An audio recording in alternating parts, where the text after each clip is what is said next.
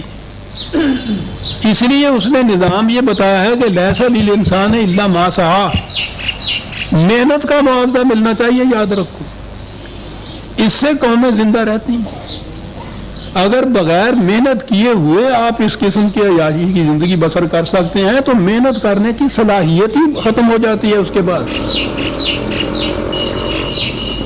آپ اس قابل ہی نہیں رہتے کہ زندہ محنت کرنے والے جفاکش انسانوں کے ہمدوش چل سکیں.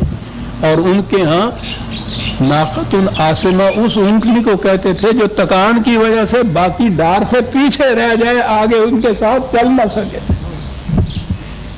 برادران عظیم, افراد کو چھوڑ دیجیے, قوموں کو دیکھیے, اپنی قوم کو دیکھیے. زندہ قومیں جو اس سطح پہ جو زندہ قومیں ہیں, فزیکلی بھی جو زندہ قومیں ہیں, میٹیریلی بھی جو زندہ قومیں ہیں, ہم تو ان کے ساتھ چلنے بھی قابل نہیں رہے. ہم سے زیادہ ناقۃ و عاصمۃ کون ہوگا؟ تھکی ہوئی اونٹنی کون ہوگی؟ قافلہ آگے جا رہا ہے, ڈار آگے جا رہی ہے, ہم ان کے ساتھ نہیں چل سکتے کہ تھک چکے ہوئے. کیسے تکان آتی ہے؟ محنت کرنی چھوڑ دی جائے اگر تو. کہا کہ یہ جو تھا آکلون شجرۃ من زقوم طعام الاثیم تھا. کس کو دیا جائے گا؟ یہ انہیں دیا جائے گا اور کہا جائے گا ذق. بڑی زور کا من کام جانے, ذق ٹھونسا جائے گا اس کے منہ میں. کہا جائے گا, یہ لفظ ہی آپ دیکھیں, یہ ذق کا لفظ جو قرآن میں, وہ تو ایک لفظ کے اندر بحاک آتی ہے. انداز قرآن کا لفظ میں تصویر کھینچ دیتا ہے. ٹھونسا جائے, کھایا نہ جا سکے, نگلا نہ جا سکے. اس سے کہا کہ چکھو, چکھنا پڑے گا. کیوں؟ انا کا انت العزیز الکریم. وہاں تو بہت بڑا آنریبل بنا پھرتا تھا سر, اپنے آپ کو بڑا صاحب عزت بنا رہا تھا. عزیز بھی کہ میں بڑی قوتوں کا مالک ہوں. کریم بھی سمجھتا تھا کہ صاحب میں بڑا باعزت ہوں. صاحب دولت جب معیار ہو جائے آپ کے قوت کی, عزت کی, محنت کرنی چھوڑ دیتا ہے آدمی, پھر عظیم ہو جاتا ہے. یہ دیکھیے, یہ طعام عظیم کہا گیا ہے. کھانے کی تو صلاحیت یہ ہے نا کہ کھائے تو توانائی آئے انسان کے اندر, قوت آ جائے, چلنے کی طاقت آ جائے. بیمار کے بعد بھی کہتے ہیں کہ صاحب انہیں کوئی کھلاؤ بلاؤ ہے, تھوڑا جہا تندرست ہوئے. طعام جو ہے صحیح, اس کا یہ نتیجہ ہونا چاہیے. لیکن ایک طعام وہ ہے کہ اس کے بعد اور زیادہ توانائی کام ہو جائے. وہ یہ ہے طعام جو دوسروں کی محنت کے اوپر آدمی کھاتا ہے, اس کی توانائی اسی طرح کم ہوتی چلی جاتی ہے. خواہ وہ فرد ہو, خواہ وہ قوم ہو, صحیح کی اس کے اندر ہمت ہی نہیں رہتی. پھر محنت کر کے کھانے کی عادت ہی نہیں رہتی اس کے لیے. طعام الاثیم قرآن ہے. یہ ہے وہ رزق جس کو زقوم کہا گیا ہے. ذق انک انت العزیز الکریم. یہ ہے وہ دولت کے انبار ہیں. بہت بڑا صاحب قوت اور صاحب عزت کریم بھی ساتھ ہے کہ بڑا معزز سمجھتا تھا. ان کی بارگاہ میں جب وہ استقبالیہ میں وہ پڑھا جاتا ہے نا, اس کے یہاں کا جو فریم کر کے پھر جو دیا جاتا ہے، اس میں القاب ان کے جو ہوتے ہیں وہ ذرا دیکھیے عزیز و کریم، تو 2 ہی لفظ ہیں صاحب، دنیا بھر کے اوصاف ان کے ہاں، اس لیے کہ اس نے زیادہ سے زیادہ غریبوں اور محنت کشوں کی دولت کو سلب کیا تھا۔ ذک انا کا انتن، عربی جاننے والے جانتے ہیں کہ پہلے انا کا بھی کہا پھر انتا بھی کہا، اس میں بڑی شدت سے ایک چیز بیان کی جاتی ہے، چکھ اس کو، کھا اس کو، بہت بڑا بنا پھرتا تھا، مترفین میں اس کا طبقہ تھا۔ یہ ہے وہ رزق عزیزان من، اور جس کے متعلق وہ کہا گیا تھا کہ اے طائر لاہوتی، اس رزق سے موت اچھی جس رزق سے آتی ہو پرواز میں کوتاہی۔ یہ پرواز میں کوتاہی آ جاتی ہے، اس رزق سے محنت کرنے کی عادت ہی نہیں رہتی، پھر وہ فرد بھی اس طرح سے مزمل ہو جاتے ہیں، اس کے قبا قومیں بھی اس طرح سے تباہ ہو جاتی ہیں، دوسری قوموں کے ہمدوش چلنے کے وہ قابل ہی نہیں رہتی۔ اس طرح سے اگر مانگ تانگ کے کہیں سے روٹی کھا کے گزارا بھی کیا، لیکن اس رزق سے اور توانائی کام ہوتی چلی گئی، اس رزق سے موت اچھی۔ کیا بات کیا ہے، یہ شخص ہے، یہ ہے شجرۃ الزقوم عزیزان من۔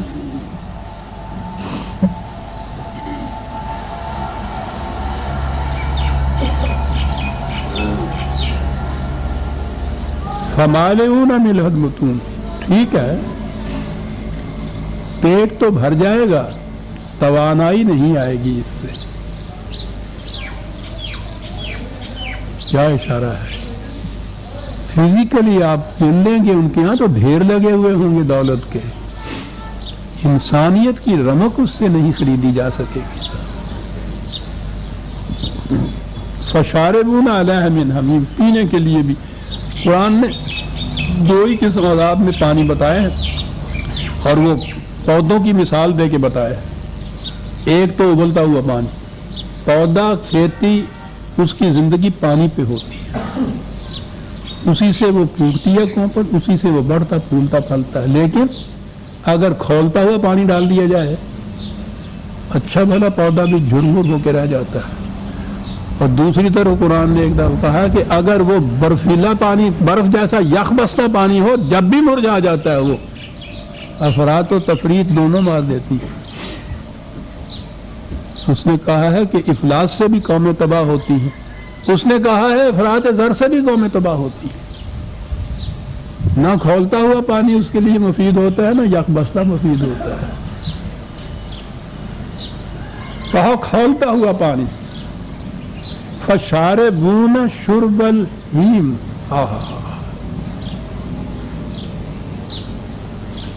ایک تو ضرورت ہوتی ہے نا، انسان کی بھوک لگی ہوئی ہے، ضرورت ہے، ایک روٹی کھا لے گا، 2 کھا لے گا، 4 کھا لے گا، اس کے بعد تو بھوک ختم ہوگی، ٹھیک ہے، بھوک احتیاج پوری ہو گئی۔